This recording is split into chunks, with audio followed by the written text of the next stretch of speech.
Hello? Not sure this might work.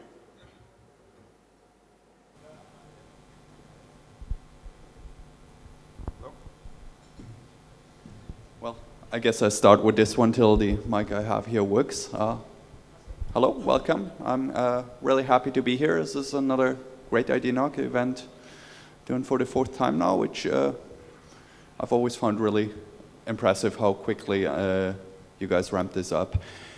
Today, I kind of want to talk about how we evolved our backbone network, our way we serve traffic to end users over time.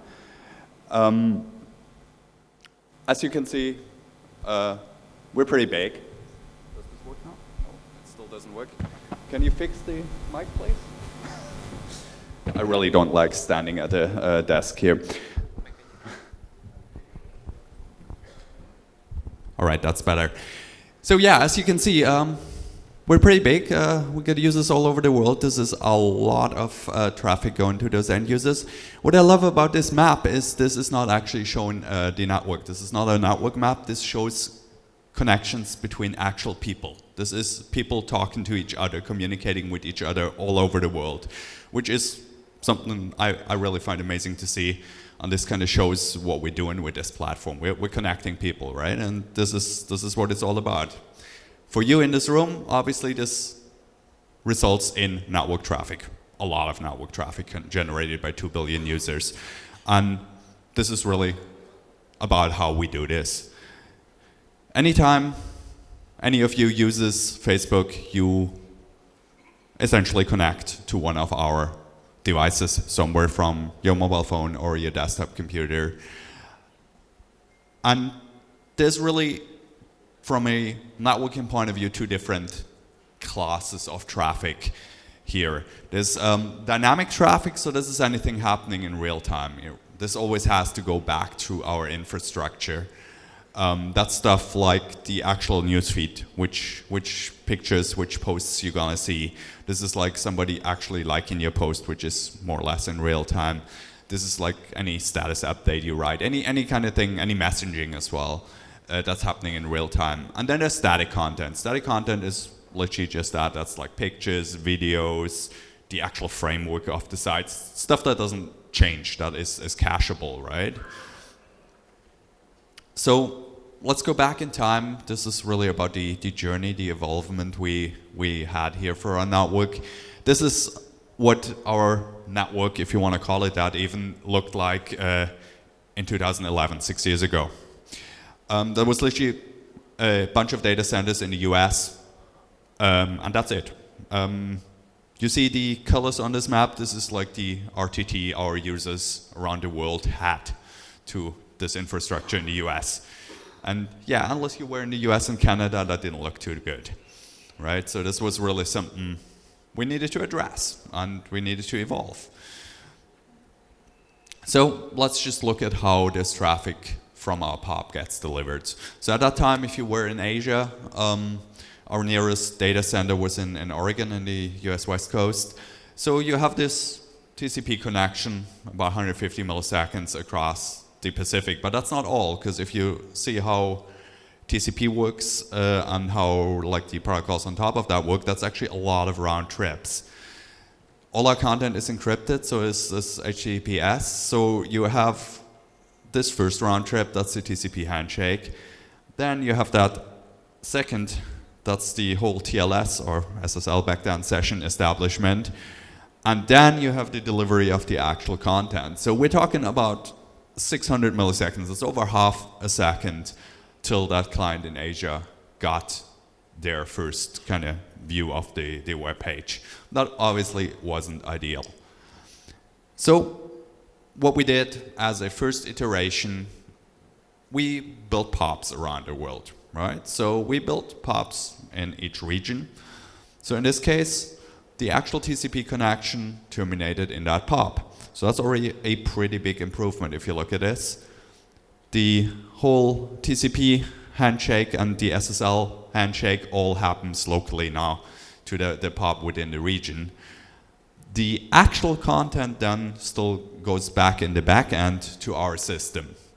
Now, the thing here is this is an established TCP connection on our own backbone, so that doesn't have to establish a new connection and so on, so it literally only has that one round trip to fetch the content. So that's already a huge improvement. So we cut down this 600 milliseconds we had originally down to about 240, which is a marked improvement for the end user.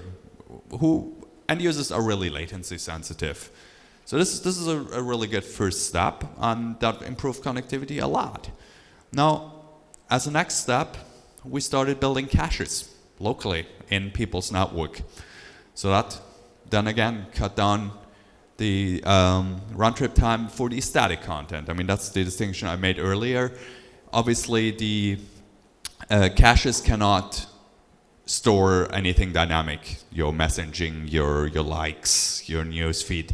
But all the static content, which by volume is obviously the vast majority of it, now come from a cache that potentially sits right inside your network. I mean, a lot of you people in the room here have one of those, so you know how it works. So now we're cutting down this whole thing even further. So for the static content, we're now down to, say, 40 milliseconds if you have a cache in your network, till the end user actually gets the content delivered. So this is making a huge improvement, and this is literally kind of the next step in this iteration.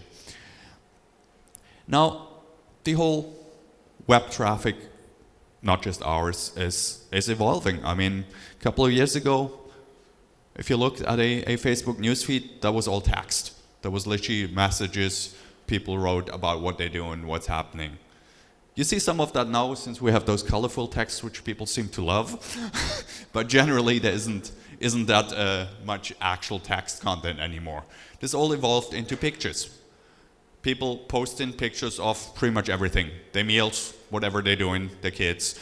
This can be very profound stuff, like whatever, somebody's wedding, but this can also be something like your current meal that nobody will probably ever look at again after that.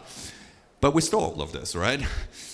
And I'm kind of getting old. I'm still stuck in that picture thing. I rarely post videos, but the world has moved on, and the majority of the people on our platform now post videos.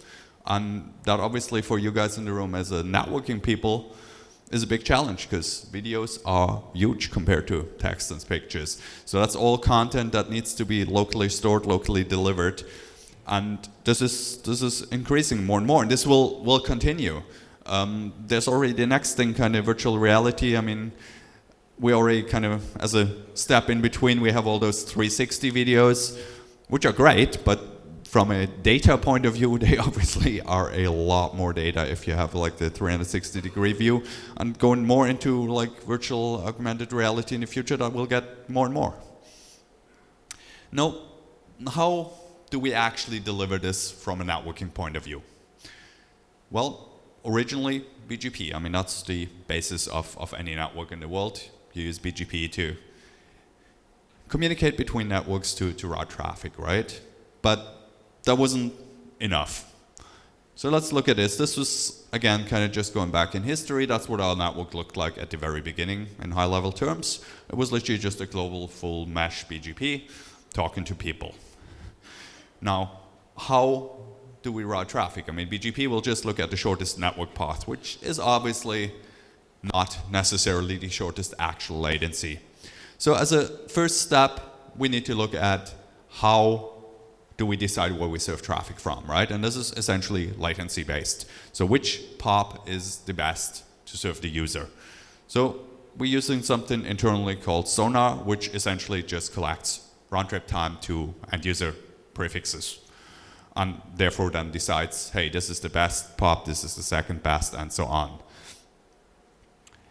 This then feeds into our back-end architecture controller, where we basically decide like, hey, we have a full map of the world, and we decide, hey, this location is the best for this end user.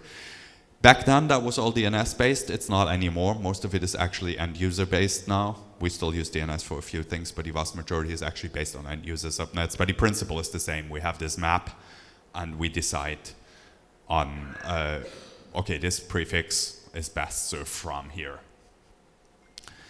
And then that basically results in the reply we give to the client. Again, back then that was via DNS. Nowadays it's over generating a specific URL for that user. And that then gets stuff mapped where it can be. And one of the important things there is, if you look at this graph, without any of this mapping, you would potentially overload interfaces, right?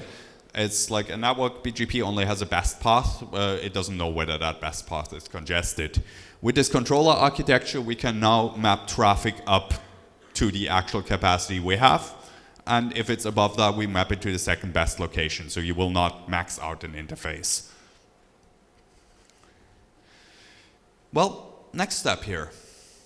Now we know where to send the end user. But this is only one way, right? I mean, routing on the internet is not symmetric, very rarely is. So we have this end user connecting to the best POP on our side, which is great, but the traffic going out to the end user might still take a completely different path, because again, BGP only looks at the best AS path. It doesn't actually consider latency or user performance or physical closeness, actual like physical distance. So in this case, we could have this end user connecting to our POP here in Asia, say in Singapore, but then because we see them with the shortest AS path on appearing in Europe, it would go all the way back there and out, which obviously isn't really what we want to achieve here. So as a next step, we broke down our network into islands, essentially. So each metro, so that can be multiple POPs within the same city, but in each city we would basically have an BGP island that would not usually share routes outside of that. So now this end user hits our POP in, say, Singapore, and this outbound traffic gets served from Singapore as well. This means now he has the best, ideally, connection to our POP. He's directed to the nearest POP if we make our decision right, and he gets served out of the nearest POP. And we do that on each of those islands around the world, every single POP like this. So now every end user stays local. That was a big step for us back then when we did that. That really kind of changed the way we targeted traffic, and we could kind of manage our own backbone much better as well. Now, this is kind of just going into BGP again. What does BGP look at, right? BGP looks at the longest prefix, it looks at local pref, it looks at the AS path, it looks at the MEDs. None of those are real values that are important for the people we want to serve, right? Those are values that are relevant for BGP and basically nothing else. What do we really actually want to look at? Well, we want to look at available capacity. We want to look about quality of performance, essentially, right? So the loss, the RTD, the service performance. That's really what it boils down to. So we went one step further. And this is really what this is all about, right? All of this is an iterative approach. We changed our network, we made some adaptation, we figured out what works, what doesn't, we did the next one. So this is like the whole philosophy behind it. We really kind of gradually improved the way we're handling this traffic. So how did we solve this problem about BGP? Well, actually by using BGP, just in our own way. So what we did here, we have our POP, we have the router that connects to the end user, and that link is full, right? There's only one best path in BGP. It decides to send the traffic there, but that link doesn't actually have enough capacity to handle the traffic. So we have this local controller. Our router tells that local controller, hey, this is the capacity of the link, this is our best path, and so on. And then that local controller can redirect that traffic by actually injecting a BGP route. Oh, sorry, that was one too many. By injecting a BGP route into our router, directing the traffic somewhere else. So the router still speaks standard BGP, but we have that local controller redirecting that traffic. So in this case, the first iteration of that, it literally redirected it to a transit port on the same router. That solved the problem, but it wasn't the most clever thing to do. It was a really good first step, but not the best. So we iterated this again. The next evolution of this, we actually went one layer further down in our POP architecture to actually be able to redirect traffic to other peers that might be on another router in the same POP. So same thing here, but this time we actually inject the route one level further down. We have a limited table on the switch. Now we can redirect it to another peer on another router, the second best path, and the third best, and the fourth best, and so on. So this actually allows us to quite gradually steer traffic. So this is pretty awesome, right? But did that fix everything? Absolutely not. We have one of our internal mottos is this journey is 1% finished. So we're never done. We're only at the start of this. There's always things we can improve. You will see that on posters all over our campus if you ever go there. So what kind of problems do we encounter with this?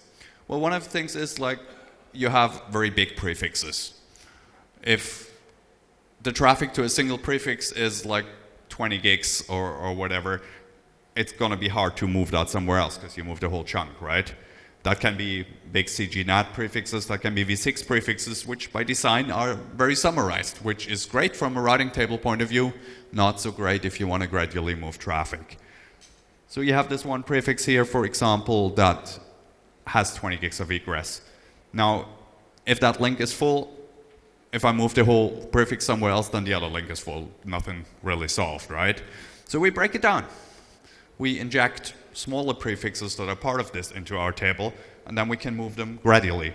So in this case, when this gets full, I inject only one of these 48s to point to the other one, and everything is happy. The best path gets the majority of the traffic, and what overflows goes to the second best path. The next issue we encountered, we had this kind of controller architecture, which was a great idea, but there was some interactions between those controllers globally and locally that didn't actually work the way we wanted them to. So you had this link, which was running good, then it's getting full. What happens? Well, the local controller reacts immediately. The local controller sees, hey, this link is overloaded, actually before it actually becomes overloaded, when it gets into like a tolerance, and moved it to another interface on that router or in that city.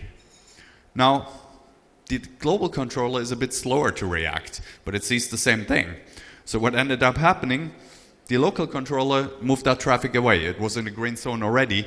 Then the global controller reacted and moved it somewhere else.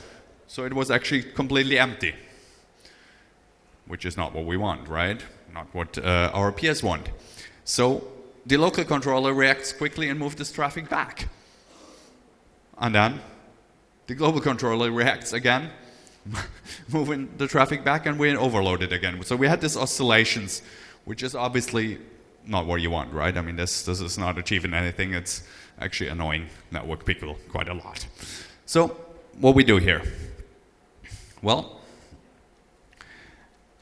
we had to separate those controllers.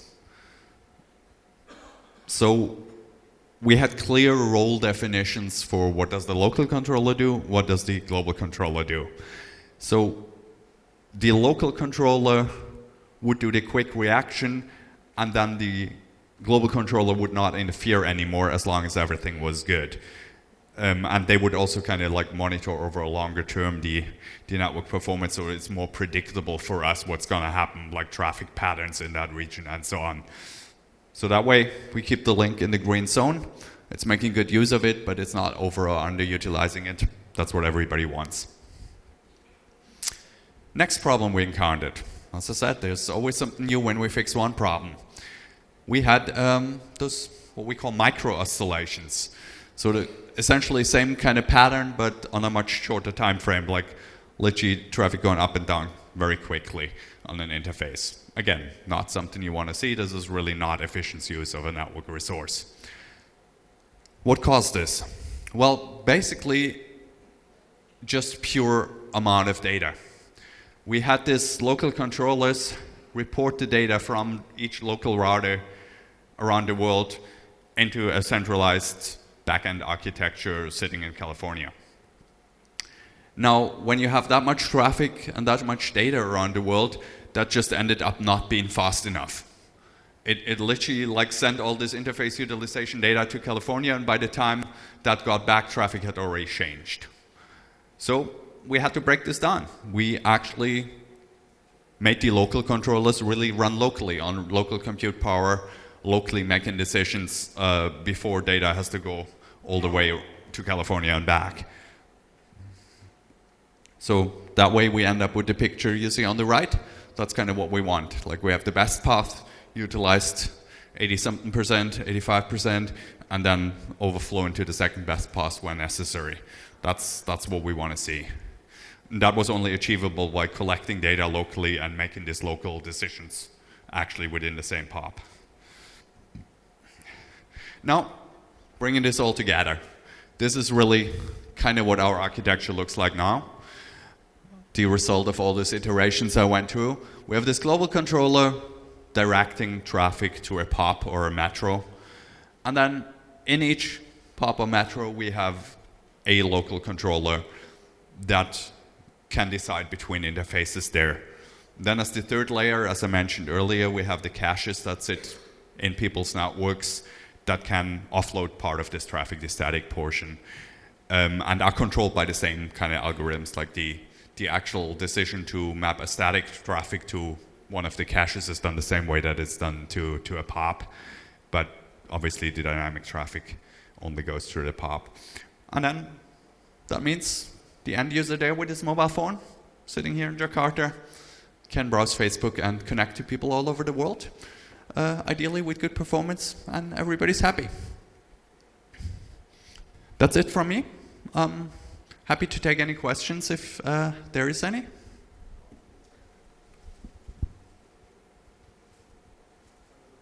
Guess that's a no. Then thanks a lot and enjoy the rest of IDNOG. Glad to be here.